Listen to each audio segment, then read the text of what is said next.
Good evening, everyone. We are in the middle of chapter 36. Hi. I'm so sorry.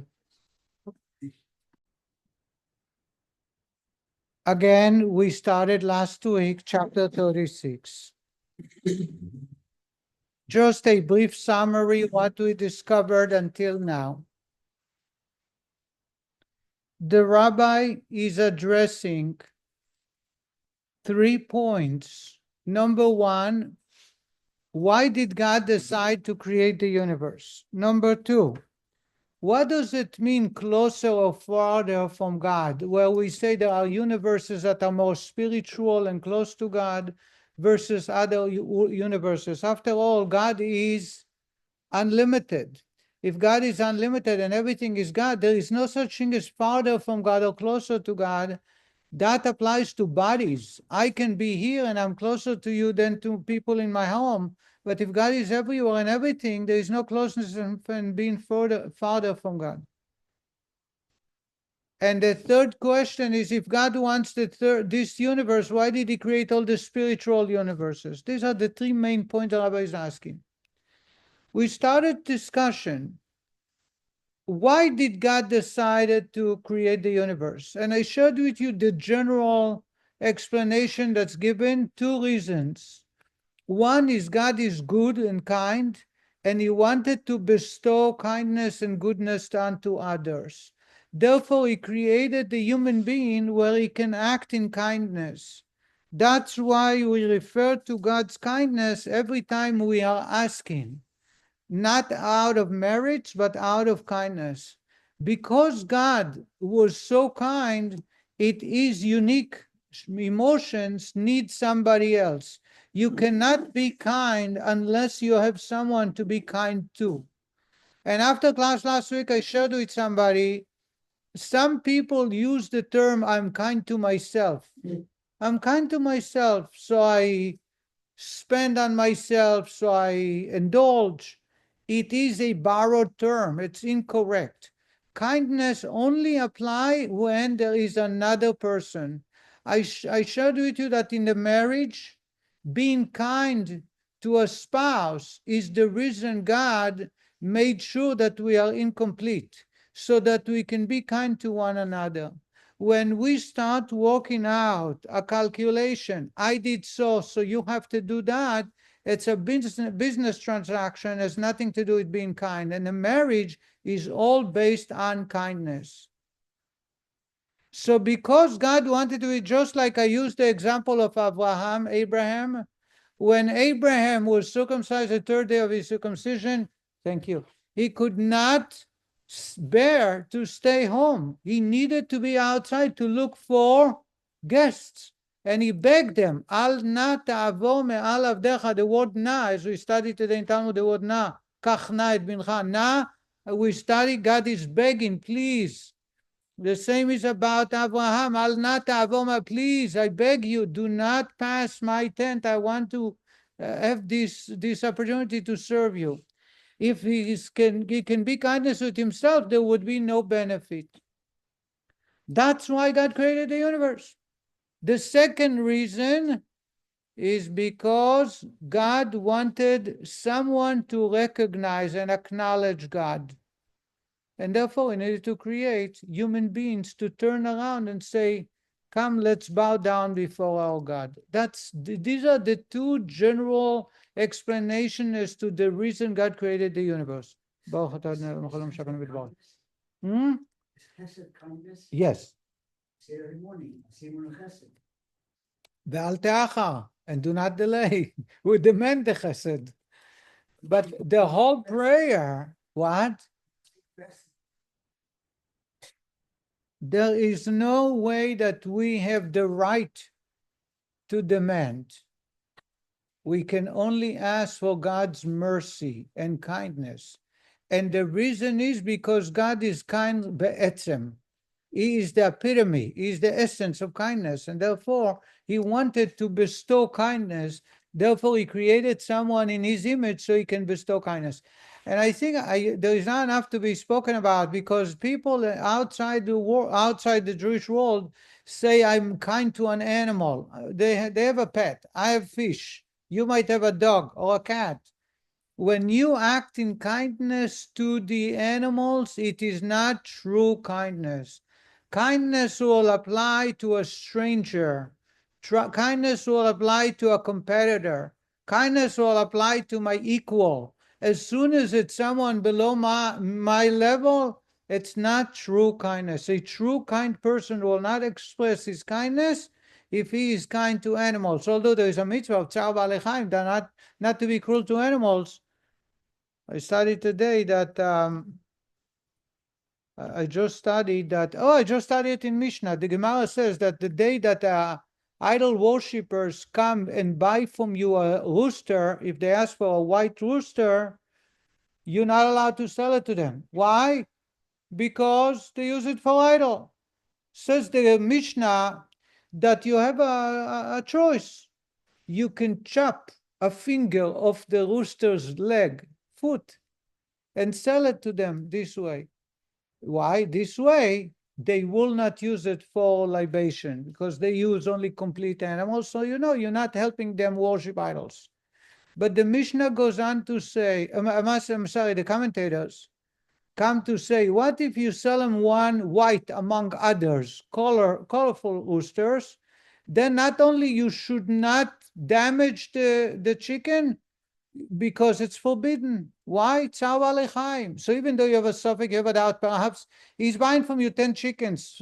9 of them are, it's called Arab chickens. They are black. And one of them is white. Maybe you should chop the leg of the white one just in case he's using it.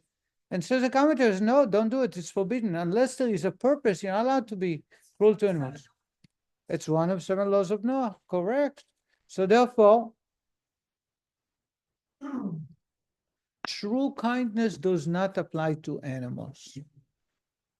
So that's the first reason. And the second reason, I said, God wanted to be known. Therefore, he created human beings in his image, and they need to search for God and discover God.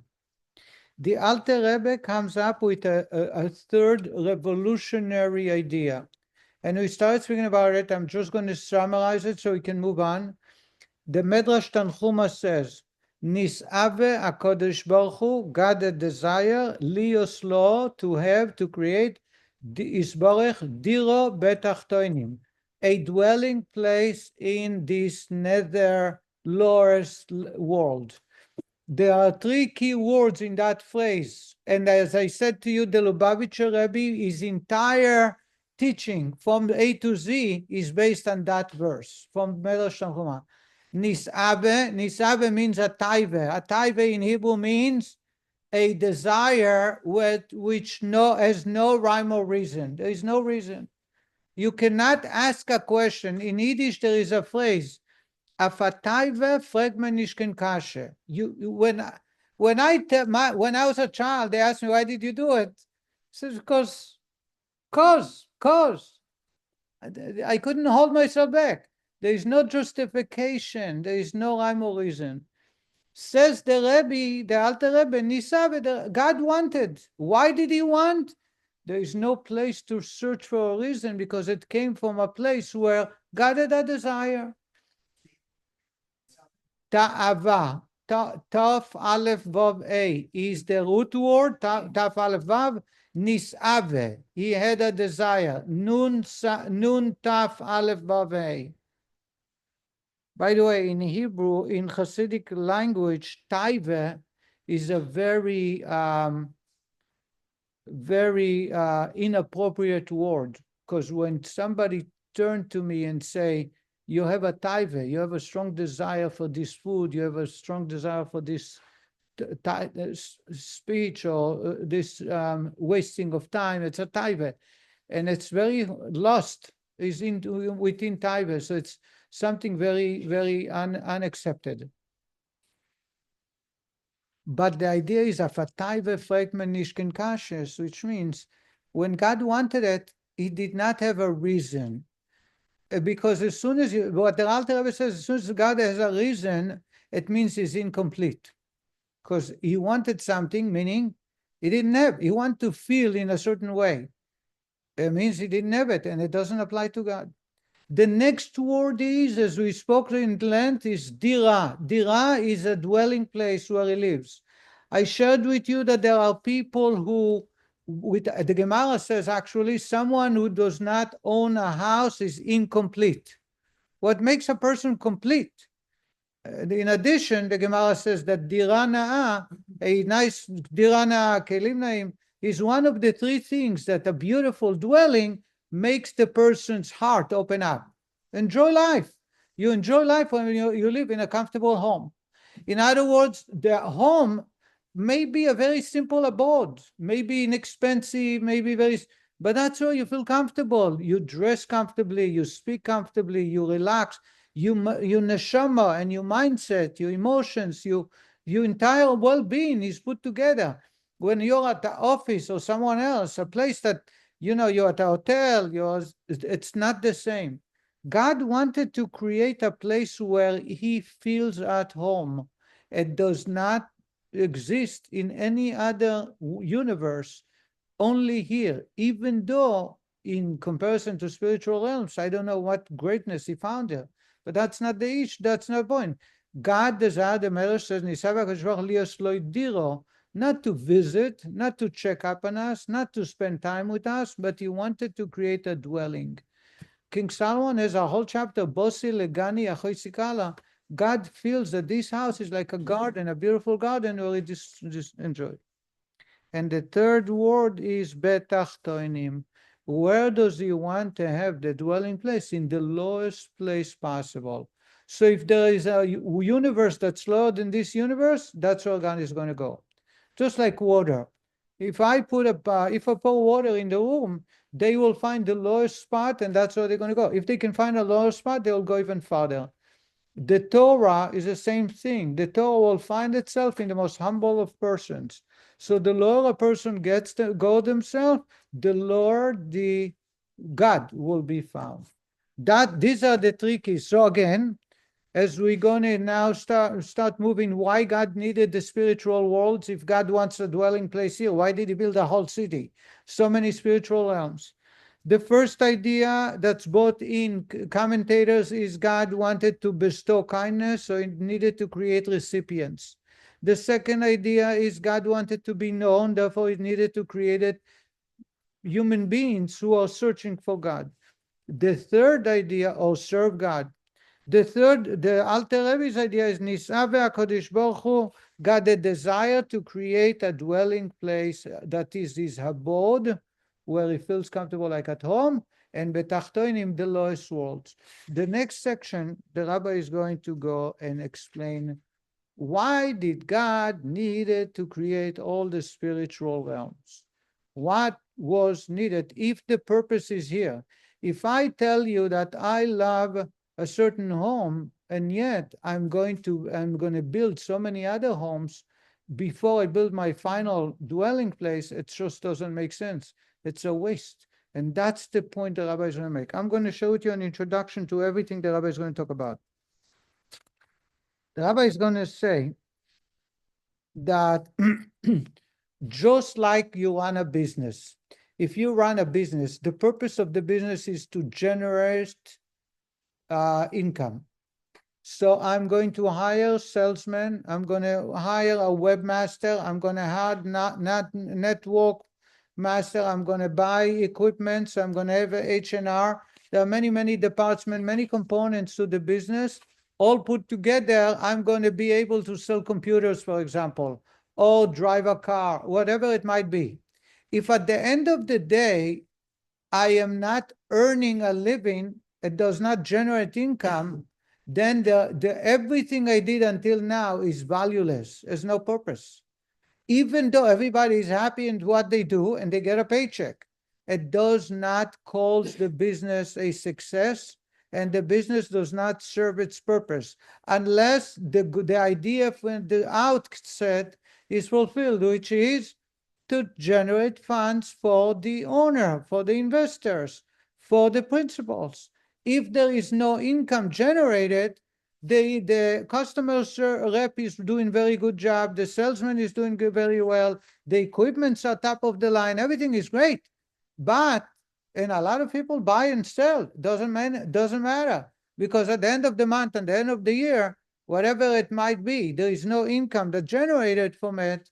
There is no purpose. So everything else is for the purpose of bringing income.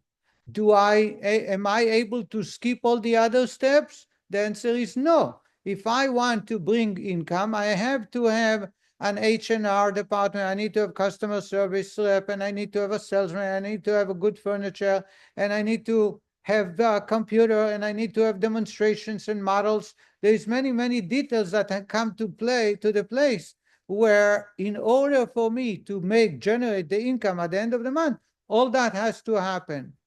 Obviously, it's a lot easier to be a customer rep or to print in the computer different brochures or to be than the salesman. We all know today being a salesman is one of the highest paid salaries. Why?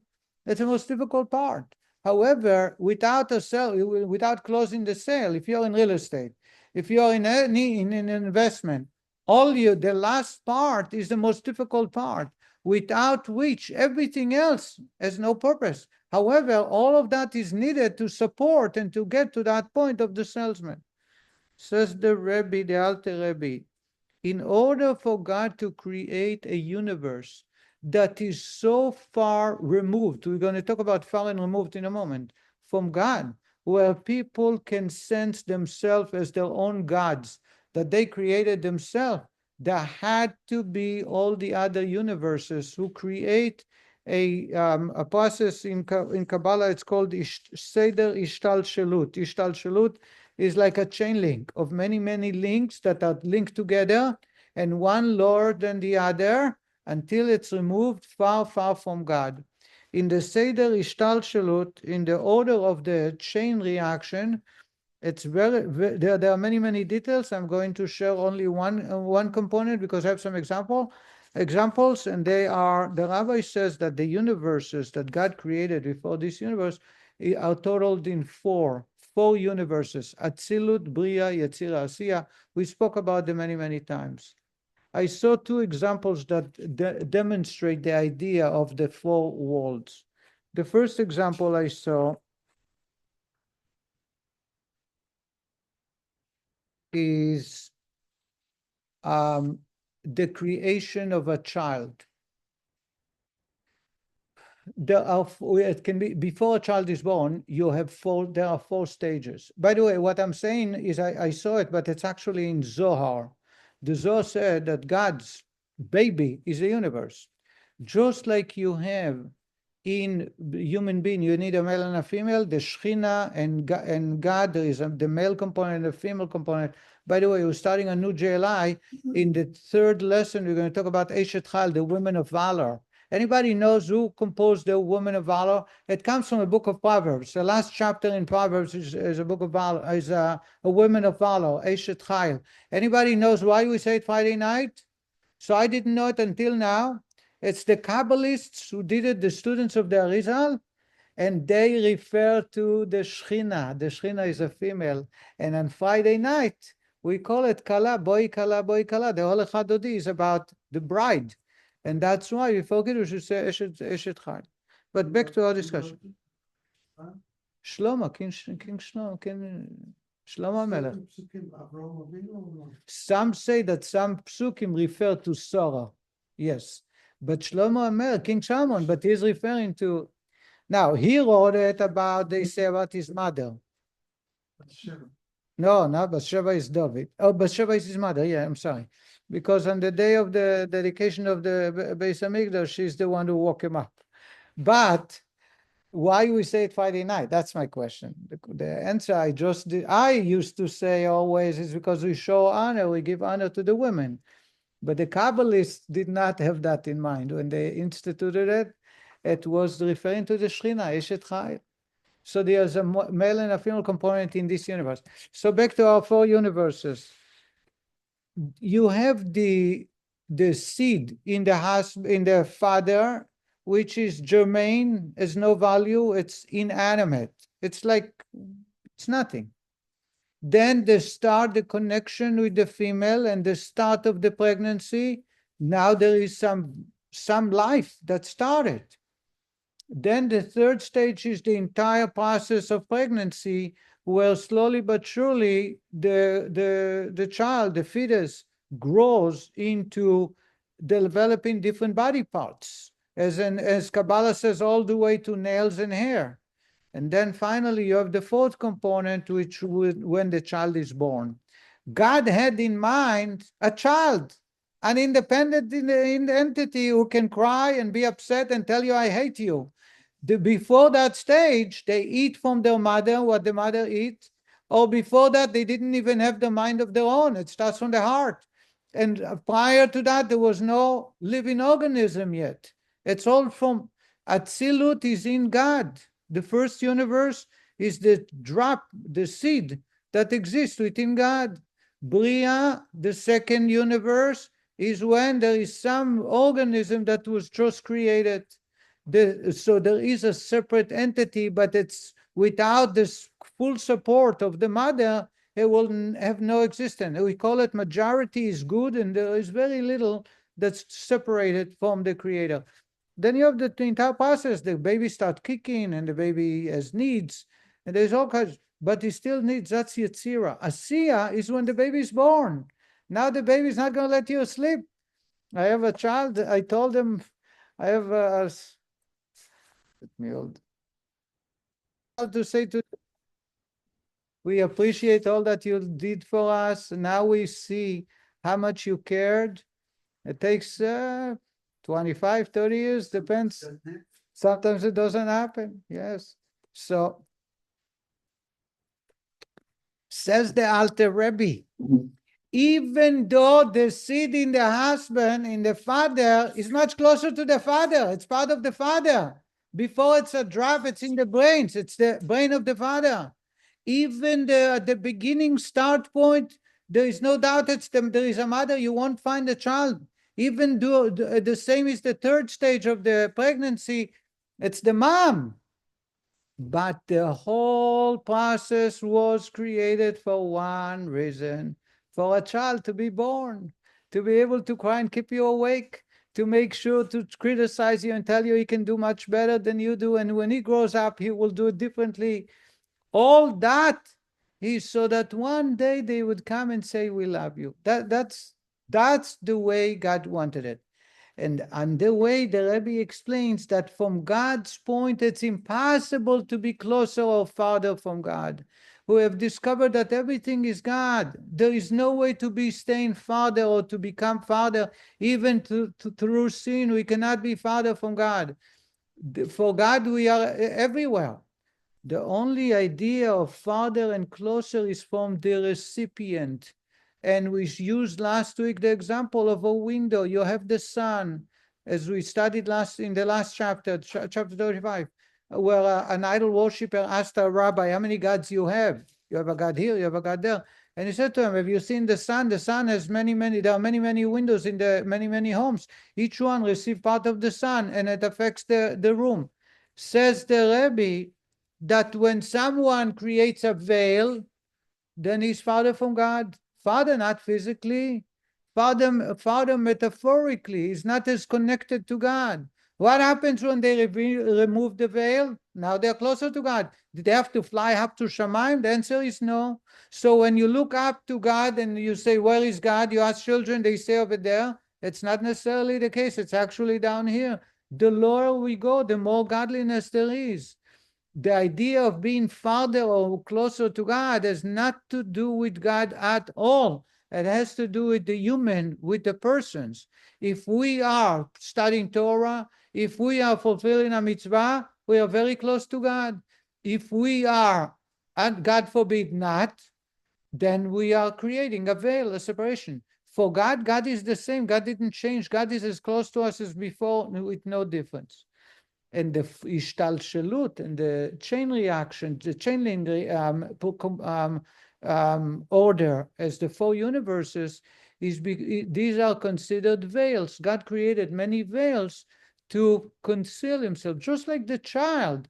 The child cannot be born immediately. He will not be able to breathe on his own and eat on his own. He wouldn't have survived. In order for God to create a universe where someone can deny God and still be able to go about their life, those veils are the universes. Can we do without those veils? No. Just like, as I said, the example of the child. I want to read a little bit. So this is the point that the rabbi is going to make about Hishtalshelus, about... Sure. Is this the whole concept to the Hishtalshelus, the descent for the purpose of ascent? Are we, like God wants us to descend so that we can go back up? So this is, okay. So usually, a very good point you're making. Usually you said, Yeridat tzorech aliyah. You descend for the purpose of ascending, to get closer to God. I'm here to explain you, the Alter Rebbe is taking now a different approach.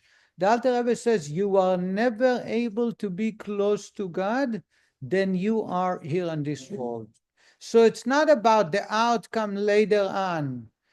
And the Rebbe would bring a support for him in the Mishnah. The Mishnah in Ethics of Our Fathers tell us, Yafa sha'a achat b'tshuva u'ma'asim tovim ba'olam hazeh. It is better to spend 1 hour of Torah and good deeds in this universe, mikol chayei ha'olam haba, from the entire existence of the world to come. And one can ask, how is it possible? We read about all the greatness that's shy 310 universes. God is building us a penthouse up there. There is so much discussed about the reward that's coming up. The Alter Rebbe says that's from the point of view of the reward, but the connection to God that established here is something that it's the envy of every part of existence. Because here we are able to connect to God. This is the real target that God created everything up to this point, down to this point. And therefore, living here, serving God, is not about the ascension that will happen later. It is for its own, on its own, the greatest bracha that we connect to God at this point. And it's impossible to achieve any other place. We are on page 487.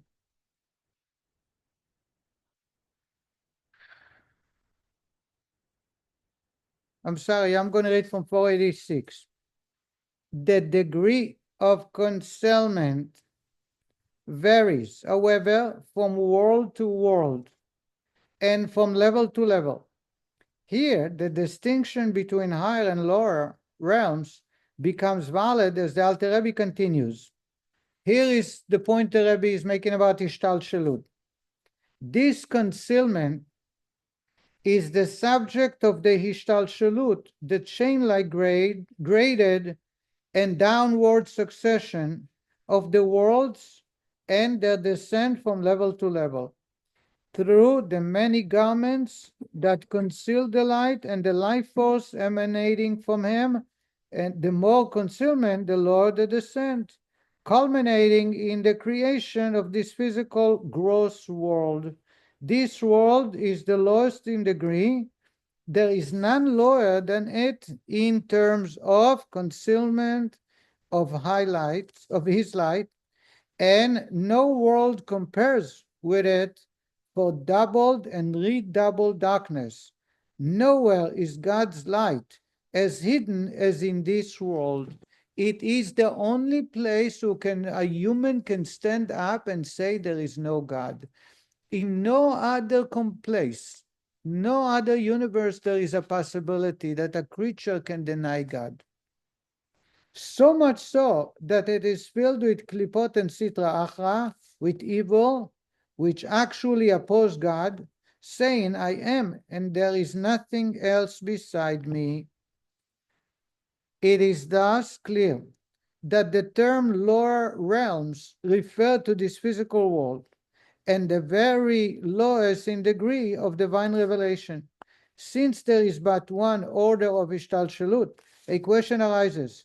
Does its ultimate purpose lie in the higher worlds, where godliness is revealed to a greater degree, while the lower worlds serve only to emphasize the revelation found in those higher than them, since light is distinguishable only where darkness exists, or, on the contrary, does its purpose lie in the lower realms. But in order to create them, an order of Hishtalshelus is necessary, entailing the creation of the higher realms. Obviously, says the Rebbe, concealment of godliness is not an end in itself.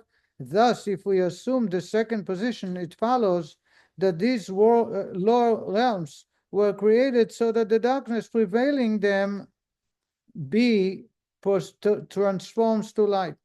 The statement that God desired an abode in the lower realms shows the latter position to be the true one, and the abode is built by the revelation of his presence in the lower of worlds to a degree surpassing even that in the highest. This, in brief, is the subject of the following paragraph in the text. This is what the Rabbi is going to talk about. It's a little lengthy discussion. I gave you the summary. So again, God wants an abode in this universe, in this creation. How does abode create it? By serving God. When I study Torah, when I follow a mitzvah, I'm putting another brick and another brick, creating a house for God. The purpose of the Hishtalshelus of the worlds and of their descent from level to level is not for the sake of the higher worlds. Why? Since for them, this constitutes a descent from the light of his countenance. The Rebbe says that for the world of Beria, Yetzira, even Atzilut, it is emanation or creation that is removed from God, and therefore they are losing and they are getting a little farther from where they were. The very word world, olam, in Hebrew denotes concealment. The word olam in Hebrew means he'elem. He'elem means concealment. So the word universe in Hebrew is the same root of concealment. All the universes God created is actually a concealment of godliness. Without concealment of godliness, there will be no universes. Thus, even the highest worlds constitute by their very existence a descent from the prevailing level of godliness that preceded their creation. It is illogical then to say that the revelation which these higher worlds represent is the purpose of the Hishtalshelus, since the revelation is actually concealment, and the ultimate purpose of creation lies in revelation, not concealment. Says the Rebbe, it doesn't make sense that God wanted and desired the ultimate goal in the higher levels, in the higher universes, because those universes, before they were created, they were much closer to God. The very creation of those universes created us concealment, meaning they are removed from God. Therefore, it cannot be that their purpose is the real purpose of God's creation. Therefore, rather, the purpose of Hishtalshelus is this lowest world. The lowest world is the purpose. All the higher worlds are merely steps in the descent of the divine creative power. In each of them, the light is veiled yet farther until it is finally reduced to the minute degree of revelation that this physical world is capable of receiving. Says the Rebbe, it had to go through so many levels until it becomes a physical existence.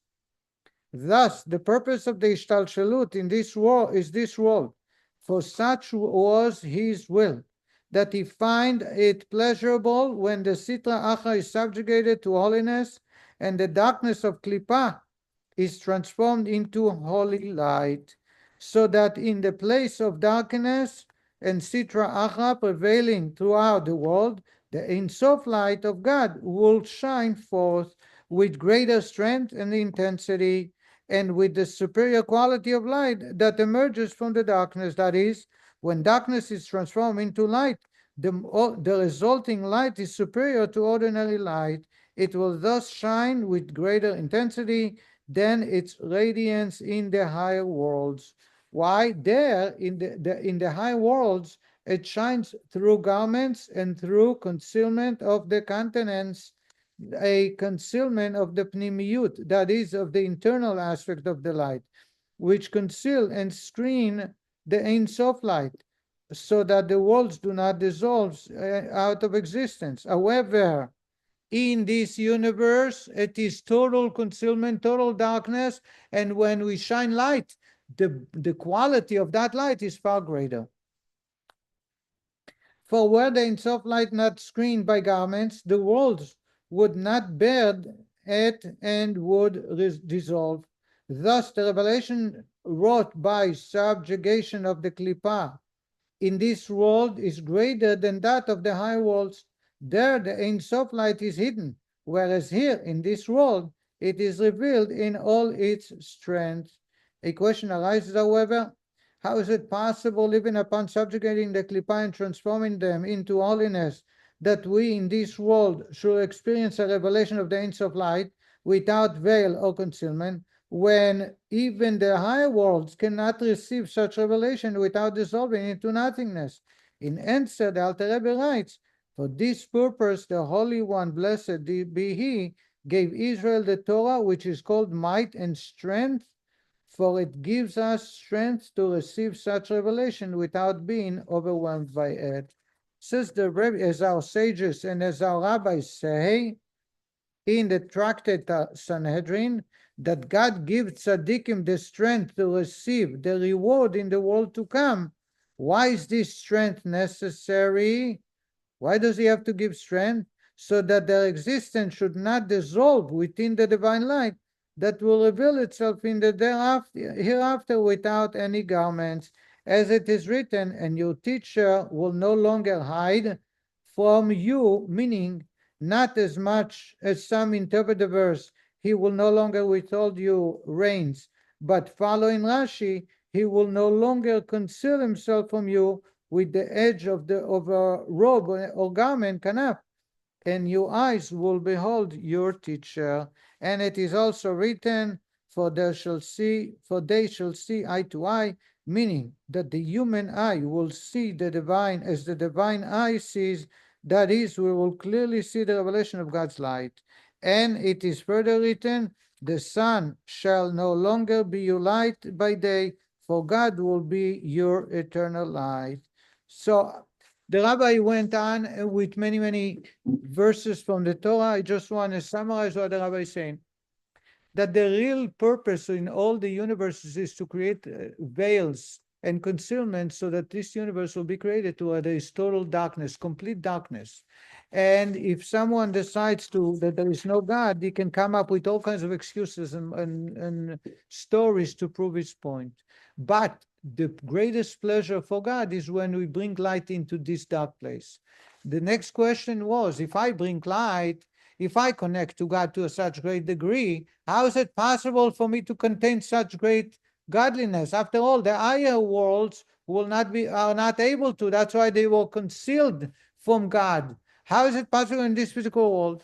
Says Rebbe, that's why God gave us the Torah. The Torah is called Oz, strength, and Koach, might. And the reason it's Oz and Koach, might and power, in Kabbalistic terminology, it gives us the strength to be connected to God and not be affected in a way that we totally lost. That does not exist within angels. For example, if anybody pays attention to the prayer every morning, we say that the angels are Srafim, they get consumed with God's fiery, because as soon as they come closer, they get consumed by godliness, by the might of godliness. In this universe, we are able to stand, prophets are able to talk to God. I'm able to connect to God through the study of Torah to a far deeper level than the angel. That's why the Gemara says there were rabbis that when they study Torah, a bird, a dove that would fly over them will get consumed from the strength, from the holiness that was expressed through the study of Torah. We find in many places in the Torah that someone who is connected to the Torah is able to stand up and connect to God in a way that no angel can connect. Says the Rebbe, that's why we read about the world to come, or after the resurrection of the dead, when God will bring us again. It says, the verses the Rebbe is listing, V'lo yikanef or morecha, that the righteous man will not run to hide from God. And it says another verse, Ki ein be'ain, we will be able to witness with our own eyes the way God sees things. What the prophets mean to say is, it's even though other creatures that were created by God, as soon as there is God's revelation, they get consumed, they're gone, they're totally lost. When it comes to the human, a human being, someone who studied Torah and serve God, what happens is it gives them the shield and it gives them the ability to connect to God on such a level, and they are not getting lost. So not only we are revealing God and we're connecting to God, we also receive the ability to stand in that connection and not get consumed. This is what the Rabbi, in the other universes, in order for the world of Yetzirah to be created, there has to be a lot of concealment. What if God reveals himself? That universe will be gone. And therefore, each universe is get more and more concealed until this universe is completely concealed. However, in this universe, because it's a purpose, like a businessman whose final goal is to generate income by selling computers or selling cars, he needs to close the deal. When we close the deal and bring God the pleasure that he wants to have a dwelling place, because when I study Torah or do mitzvot, I am building a dwelling place for God. I am able to, with that, God give me the protection and the gear to be able to stand while God reveals himself. How do I see it? When the world will come to its completion and God will bring back the universe to the way it was before the sin of Adam and Eve, then God will reveal himself to such a great degree. Yet we will be able to, Veneni Miziva Shchina, will be able to generate pleasure from just being close to God and not get consumed. If an angel would be in the same level, he would be totally consumed. And as I said, the Talmud brings many, many examples where there is a famous adage from the Baal Shem Tov. The Baal Shem Tov said that when a group of Jews sit together with love and bond, we call it a Farbrengen. They are there just to connect and be with each other. What they can achieve, even Angel Michael, which is the minister of the Jewish people, cannot achieve. And there are many, many stories when people ask for a blessing for health for certain people, and it was blessings are fulfilled. What the Baal Shem Tov is saying, that their holiness generated when people are bonding together, who love and care about each other, the level of godliness that's revealed there, an angel will not be able to contain. Therefore, you wouldn't be able to come that close to God, to be that close to God, to receive or to ask for a blessing. When a bunch of Jews sit together and they ask for a blessing, their request is answered is much closer to God than even the angel. Yes. There's this confusion. We say that we can't get closer to God in any other level than here at the lowest level. And Correct. so, but when we pray, we move closer to God until we get to the Amida, which is when we're in that smooth, right? And so we're trying to get up there. So you are asking, very good point. You're asking, we studied before that the prayer is divided into 4 sections. And each section you get closer to God as you ascend in different universes. And Amida is considered Atzilut. It's the highest level. After Amida, you just go back. And if this universe is the greatest godly that the God exists, why are we striving to go higher? We can ask the same question about Shabbat and Yom Kippur. On Shabbat, we get it's a very special day.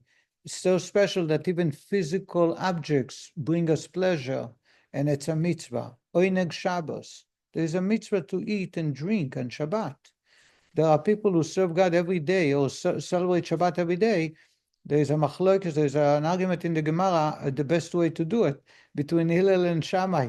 Hillel, every time you'd go to the marketplace and you would see something and says, oh, this is good for Shabbos. The next day you would find a better fish. You'd say, that's I'll keep for Shabbos. He buys it, now he eats the one that he bought yesterday. Shammai would say, nothing for Shabbos. I trust Hashem that on Friday I'll find what I'm supposed to. So he saw a nice fish. He says, I'm sure by Friday come, I'll find something better. We all look and work during the day for Shabbat. And the reason is because on Shabbat we have an extra soul. What does an extra soul means? That the part of the soul that is in a higher universe, in Yetzirah, comes for Shabbos. Why do we smell the spices, psomim, on Saturday night? The candle, we use candle on Havdalah. Why? Because God created, the first time there was darkness was Saturday night. The first, when Adam was created on Friday, for 36 hours they had light. There was no darkness Friday night. Adam brought darkness by sin. And that darkness started Motzei Shabbos, Saturday night. And therefore he got scared. So God showed him how to strike 2 rocks. And from that came fire. And he thanked God for fire. So Saturday night, the first time there was fire. And he thanked God for it. So therefore, every Saturday night, we kept reminding ourselves of God's kindness. We also look at the nails, right? Part of that is because the skin that God created for men is after they sin. That's the reason we have darkness, but that's a different discussion. We're going to talk about spices. Why do we smell spices Saturday night? Anybody? Remember the sweetness. Huh? That's how you remember sweetness of Shabbos? So the answer is because extra soul leaves the body. And the soul departing the body, the soul that remains in the body is mourning, is in a very sad state. The sense that's closest to the soul is smell. Actually, the soul enters through the nostrils, and the soul leaves the body to the nostrils. According to halacha, how do you check if someone is dead? You put a leaf. You put something next, a leaf, I think the Gemara says, and see if it moves. In other words, to test. Because you can, we discussed it on many times, you can be brain dead, you're not necessarily completely dead according to Jewish law. But if you put something by the nose and there is no movement, then you know a person, the neshama leaves through the nose and it enters the body through the nose. Smell is from the nose. Smell is a spiritual sense, right? And therefore, according to Jewish law, because Saturday night a soul had gone, and this remaining soul is still upset, therefore you bring pleasure to the soul through smell. Drinking a good cup of wine or eating good food is not necessarily going to be beneficial for the soul. So back to your question is, we should stick over here, right? That's what you're asking. Yeah. The answer is that's the best answer I can come up with, is that in reality, God is revealed in the upper world and much more in the other one than in here.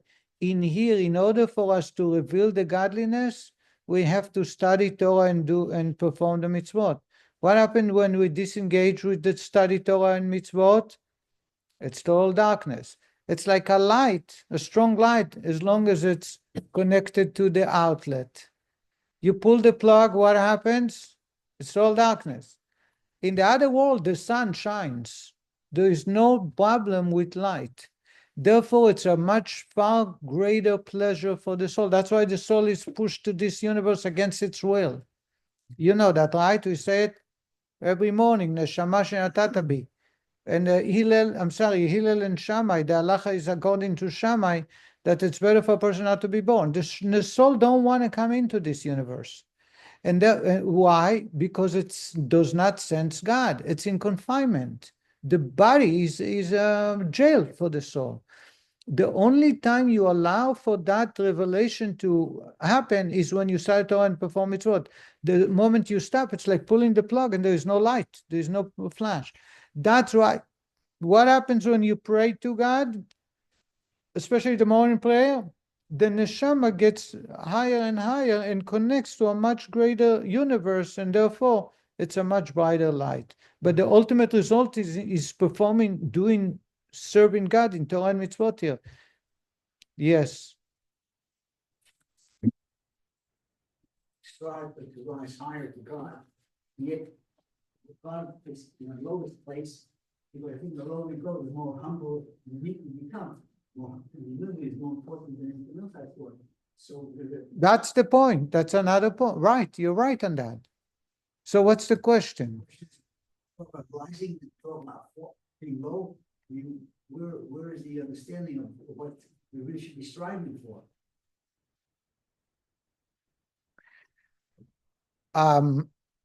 I think last Shabbos I spoke about two birds, a metzorah, someone who is afflicted with spotting of the body. When the purification process comes, he has to take two birds, right? Remember the two birds? One of them he slaughters and sprinkle the blood 7 times. Why does he slaughter the bird? Rashi said, because the bird tweets, tweet, to remind them that the punishment, this is a result of his talking gossip and lashon hara, right? And I shared on the oneg, what happens to the second bird? There is another bird that we have to release. Why? And Rabbi Yoshua of Belz, one of the Belzer Rebbe said that we have to remember there are times we must speak. In other words, speaking is spoken about in the two portions of Tezrah Metzora is something negative. You have to be careful, watch the way you speak. It's not necessarily all the time. Sometimes you have to be speaking up. When you have to help someone, when you have to protect somebody, to protect yourself, serving God, you got to use the power of speech. In other words, going lower is not acceptable all the time. It's just knowing that in comparison to spiritual realms, this universe is the lowest of all, but yet we need to be elevated through the study of Torah and mitzvot to feel that we are lucky that God has chosen us and gave us that blessing. So it's not just going low. I use the example like water. Therefore, God desired an abode in the lowest of all universes. But in this universe, to create an abode, you have to have a very, very expensive, refined tools and material. And this is a Torah and mitzvot.